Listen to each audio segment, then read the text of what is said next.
할렐루야. 주 예수님 은혜 안에서 평안하셨습니까? 계속해서요. 성경과 한국의 상고사와 성경을 연결해서 말씀을 드리고 있는데요. 지난 시간에 요하 문명의 신앙적인 의미를 말씀드리다가 말았는데요.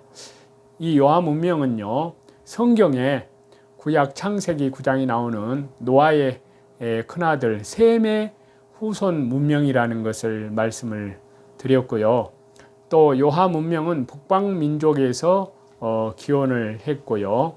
또 요하 문명은 이제 그 기원이 욕단 후손, 창세기 10장이 나오는 욕단 후손의 이동 경로와 일치한다는 말씀을 드리고 말았는데요. 자, 거기에 이어서 계속 말씀을 드리겠습니다. 이제 옥문화와 제단, 이것은요, 우리 민족이 창조주 하나님, 여호와 하나님께 제사한 구약 신앙의 흔적을 소유하고 있다는 것을 입증한다고 할 수 있겠습니다. 자, 성경에 셈족은 이름만이 기록되어 그 상세한 일반 역사가 나오지를 않는데요. 그렇지만 셈족이 받은 신앙적인 축복, 그리고 그 축복의 역사적 시련은요, 반드시 있어야 하는데요. 일반 역사에도 그 흔적과 증거가 있어야 합니다. 그런데 그 구체적인 증거, 흔적이 우리 환인 환국과 환웅 배달국을 통해서 나타나고 있다는 사실입니다.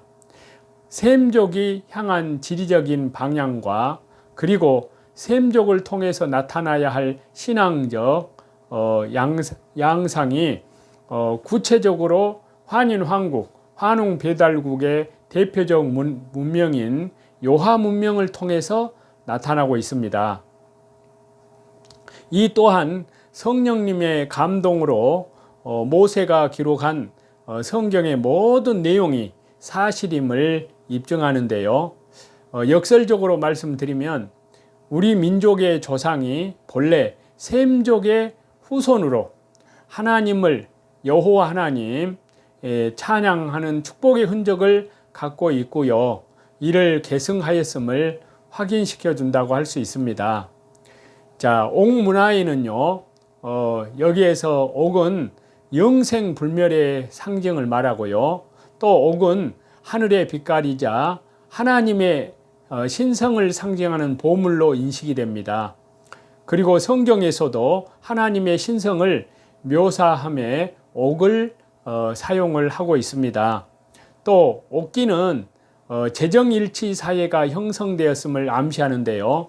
또 옥기는 우리 민족이 셈족 하나님, 찬양 신앙의 흔적을 간직하고 있음을 암시한다고 할 수 있습니다. 그래서 요한계시록 21장 18절에서 20절 말씀을 보시면 거기에 보면은 벽옥, 항옥 이런 각종 옥이 기록되어 있습니다.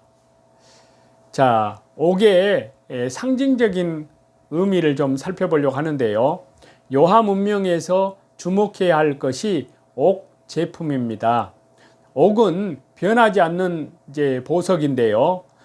영생 불멸을 상징한다고 할 수 있습니다. 또 주역에서도 옥은 곧 하늘의 빛깔이자 하나님의 신성을 나타내는 보물로 표리하고 있습니다. 옥은요, 또한 거룩한 장신구로요, 신과 소통하는 신물로 하늘의 제사를 지낼 때 쓰는 제기로 옥을 사용하였던 것입니다. 대부분 옥기들은요, 적석총의 중앙에 있는 석간묘에서 출토가 되었습니다. 옥기의 이 출연 제작은요, 큰 의미가 있는데요. 귀한 옥 제품을 독점하는 과정에서요, 신분 계급이 생기고 제작하는 과정에서 전문화, 분업화가 이루어졌을 것이라는 사실인데요. 옥기는 신물과 제기로서요 옥기를 갖고 하늘과 소통하는 독점자가 국가를 통치하는 이른바 재정일치 사회가 형성되었음을 뜻한다고 할 수 있습니다. 국내 학계에서는요 한반도 일대에서 발견되는 적성묘 형태의 분묘라든지 옥 장식의 유물 등이 홍산문화유적지에서 다수 발견되었습니다. 또 옥기는 여기에 보면은 앞에서도 말씀을 드렸다시피 요하 문명의 유적 가운데 적석총을 다루고요. 옥결, 그러니까 옥귀고리가 인골과 함께 출토되었음도 확인이 되었습니다. 이 또한 영적 의미가 담겨 있는데요. 두말할 나위 없이 창조주 하나님, 여호와 하나님의 신앙의 모습입니다. 적석총에 옥을 집어넣는 것은요. 영생의 소망과 관련되고요. 창조주 하나님과 더불어서 안식하는 모습입니다. 아울러 과거의 환인들이 통치자이면서 제사장으로서의 모습을 갖고 있듯이 환웅들 그리고 이후에 이어지는 단군들 역시도 그와 같은 모습입니다. 요하 문명의 옥기는요. 단순한 장신구의 의미를 넘어서 이처럼 신앙적인 의미를 담고 있다고 할 수 있습니다. 그래서 성경에서도요. 옥은 하나님의 신성과 관련하여 사용되고 있는데요. 자, 성경을 보면 곳곳에서 옥이 사용되고 있는데요. 요하 문명과 마찬가지로 성경에서도 옥은 대부분 하나님의 임재, 하나님의 신성과 관련해서요. 옥을 사용을 하였습니다. 그래서 구약성경 출애굽기 24장 10절에 보면 그 내용이 나오는데요. 이스라엘의 하나님을 보니 그 발 아래에는 청옥을 편듯하고 여기서 청옥이 옥입니다. 편듯하고 하늘같이 청명하더라. 또 구약성경 출애굽기 28장 17절에 보시면요. 그것이 네 줄로 보석을 물리되 첫 줄은 홍보석, 황옥, 녹주옥이요. 여기서 황옥과 녹주옥이 깁니다. 그 다음에 출애굽기 28장 20절에 보면요. 넷째 줄은 녹보석, 호마노, 벽옥으로 다 금태에 물릴지니 벽옥이 그렇고요. 그 다음에 출애굽기 39장 10절에 보면요. 그것에 네 줄 보석을 물렸으니 곧 홍보석, 황옥, 녹주옥이 첫 줄이요. 여기서 황옥과 녹주옥이 바로 옥을 얘기합니다. 그 다음에 출애굽기 39장 13절에도요. 넷째 줄은 녹보석, 호마노, 벽옥이라 다 금태에 물렸으니 여기 벽옥이 깁니다. 또 역대상 29장 2절에 보면요. 내가 이미 내 하나님의 성전을 위하여 힘을 다하여 준비하였나니 곧 기구를 만들 금과 은과 놋과 철과 나무와 또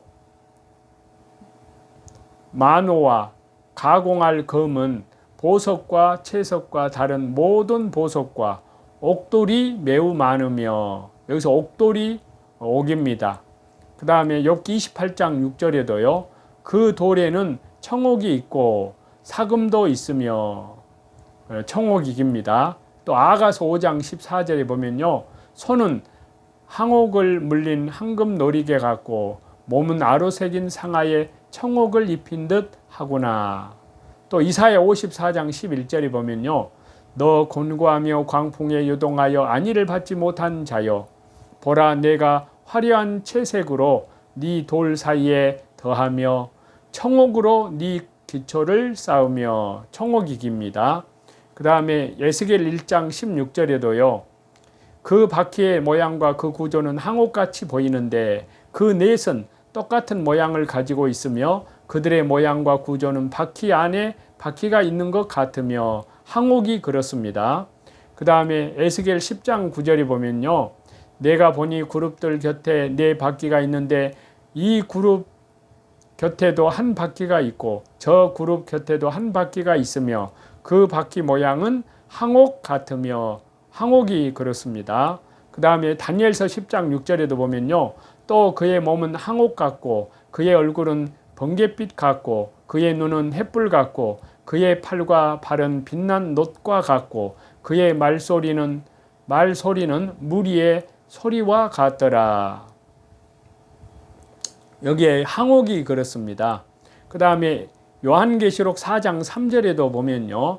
앉으신 이의 모양이 벽옥이 그렇습니다. 홍보석 같고 또 무지개가 있어 보좌에 둘렸는데 그 모양이 녹보석 같더라. 또 요한계시록 21장 11절에 보시면요. 하나님의 영광이 있어 그 성의 빛이 지극히 귀한 보석 같고 벽옥과 수정같이 막더라. 여기서 벽옥이 그렇습니다. 그 다음에 요한계시록 21장 18절에서 19절을 보시면요. 그 성곽은 벽옥으로 쌓였고 그 성은 정금인데 맑은 유리 같더라. 그 성의 성곽의 기초석은 각색 보석으로 꾸몄는데 첫째 기초석은 벽옥이요, 둘째는 남보석이요, 셋째는 옥수요, 넷째는 녹부석이요, 다섯째는 홍만호요, 여섯째는 홍보석이요, 일곱째는 항옥이요, 여덟째는 노곡이요, 아홉째는 다망옥이요, 열째는 피치옥이요, 열한째는 청옥이요, 열두째는 자수정이라. 여기에 보면 벽옥이 그렇고요. 항옥, 또 노곡, 다망옥, 비치옥, 청옥이 바로 성경에 소개된 옥에 대한 이 묘사들입니다. 이들은 거의 대부분 하나님의 신성, 그리고 혹은 하나님이 계신 천국, 구원, 축복과 연관되어 있습니다. 우리 조상 환웅 배달국을 대표하는 요하 문명에서 옥을 이처럼 중요하게 다루는 것은요, 결코 우연이 아닙니다. 다 노아의 큰아들 셈의 후손, 셈의 자손, 하나님 찬양과 하나님의 축복을 받은 공통 부모의 그 축복 때문입니다. 신약성경 요한복음 12장 35절인데요. 아직 잠시 동안 빛이 너희 중에 있으니 빛이 있을 동안에 다녀 어두움에 붙잡히지 않게 하라. 어두움에 다니는 자는 그 가는 곳을 알지 못하느니라. 자, 주인을 기다리는 청지기의 자세에 대해서 좀 계속 말씀을 드리고자 합니다. 자, 우리가 주님의 재림을 준비하는 것은 동시에 죽음을 준비하는 것이라는 말씀을 드렸는데요. 그 가운데 우리의 삶은 계속되어야 하는데요. 지혜와 영적 분별력을 가지고 일하면서 또 미래를 준비해야 합니다. 주 예수님의 재림이 가까웠기 때문에 미래를 계획할 필요가 없다고 생각하는 사람들은 성경을 올바르게 이해하지를 못한 것입니다. 성경은 미래를 신중하게 계획할 것을 지속적으로 가르치고 있습니다.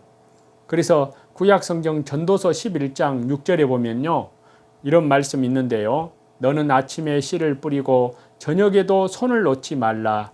이것이 잘 될는지 저것이 잘 될는지 혹 둘이 다 잘 될는지 알지 못함이니라 라고 말씀하고 있거든요. 종종 교회 안에는 미래를 준비하는 것이 마치 믿음의 삶에 반하는 것인 양 폄하하는 잘못된 그런 사람들이 있습니다. 그러나 그들이 믿음이라고 여기는 것을 성경은 어리석음이라고 가르칩니다. 예수님은 말씀하셨습니다. 신약성경 누가복음 14장 28절에서 30절을 보시면요. 너희 중에 누가 망대를 세우고자 할진대 자기의 가진 것이 준공하기까지에 족할는지 먼저 앉아 그 비용을 계산하지 아니하겠느냐. 그렇게 아니하여 그 기초만 쌓고 능히 이루지 못하면 보는 자가 다 비웃어 이르되 이 사람이 공사를 시작하고 능히 이루지 못하였다 하리라 라고 말씀하고 계시거든요. 자, 미래를 위해서 계획하고 준비하고 전략을 세우는 것은 선한 일입니다. 솔로몬은 구약성경 잠언 10장 5절에서 이렇게 말씀을 했습니다. 하나님의 말씀인데요. 자, 잠언 10장 5절인데요. 여름에 거두는 자는 지혜로운 아들이나 추수 때에 자는 자는 부끄러움을 끼치는 아들이니라 라고 말씀을 하고 있습니다. 주 예수님의 재림을 기다리는 동안에요, 성실하게 열심히 일을 하여서 자원을 남기는 것은 매우 중요한 일입니다. 주 예수님이 언제든지 재림하실 수 있다는 사실이 하나님의 부르심과 하나님의 맡기신 일을 저버리는 핑계거리가 될 수는 없다는 사실입니다. 그날은 지금도 가까워오고 있는데요. 그렇다고 해서 잠옷을 입고 지붕에 앉아 있을 수는 없습니다. 지금은 주님의 나타나심을 기다린다면서 주변을 정리하고 그리스도인에게 주어진 모든 의무에서 물러날 때가 아닙니다. 오히려 그 반대입니다. 주 예수님께서 언제든지 다시 오실 수 있기 때문에 우리는 더욱 열심히 일하고 더욱 성실하게 더욱 하나님께 충성스럽게 믿음으로 신실하게 살아야 될 줄로 믿습니다. 기회는 그리 많이 남아있지 않을 수도 있습니다. 분명 그날은 임박했습니다. 우리에게 남은 기회들을 허비할 수는 없습니다. 우리는 예수님의 말씀을 기억해야 하는데요. 요한복음 12장 35절에서 36절 말씀입니다. 아직 잠시 동안 빛이 너희 중에 있으니 빛이 있을 동안에 다녀서 어두움에 붙잡히지 않게 하라.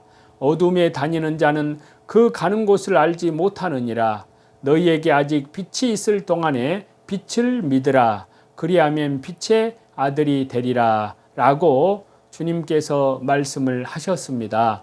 또 하나님께서는 사도 바울을 통해서 우리에게 주님의 재림을 기다리라고 권고를 했는데요. 그 말씀이 신약성경 고린도전서 15장 51절에서 54절 말씀입니다.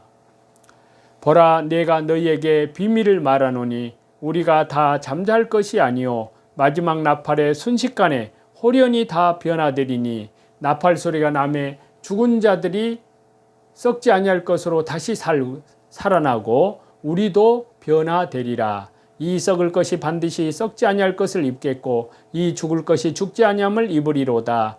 이 썩을 것이 썩지 아니함을 입고 이 죽을 것이 죽지 아니함을 입을 때에는 사망을 삼키고 이기리라고 기록된 말씀이 이루어지리라 라고 말씀하고 있습니다. 찬송 드리시겠습니다.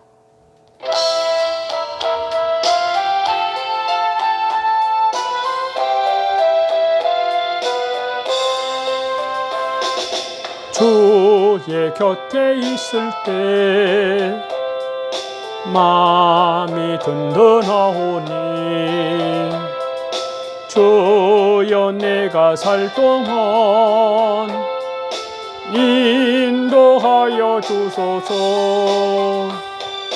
주여 주여 나를 인도하소서. 바른 세상 살 동안 주여 인도하소서. 피난처인 예수여 세상 물결 험할 때 크신 은혜 베푸사 나를 숨겨주소서.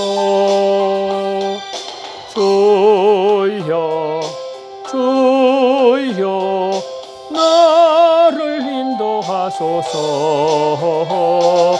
빠른 세상 살 동안 주여 인도하소서. 모든 감사와 찬송과 존귀와 영광을 우리 성삼위 하나님께만 돌립니다. 오늘도 자기를 부인하고 자기 십자가를 지고 믿음으로 말씀과 기도와 전도를 중심으로 하나님께 산 예배를 드리는 귀한 신실한 하루가 되기를 저와 여러분 하나님의 은혜 가운데에서 귀하게 쓰임받는 귀한 하루가 되시기를 우리 주 예수 그리스도 이름으로 간절히 축원합니다. 감사합니다.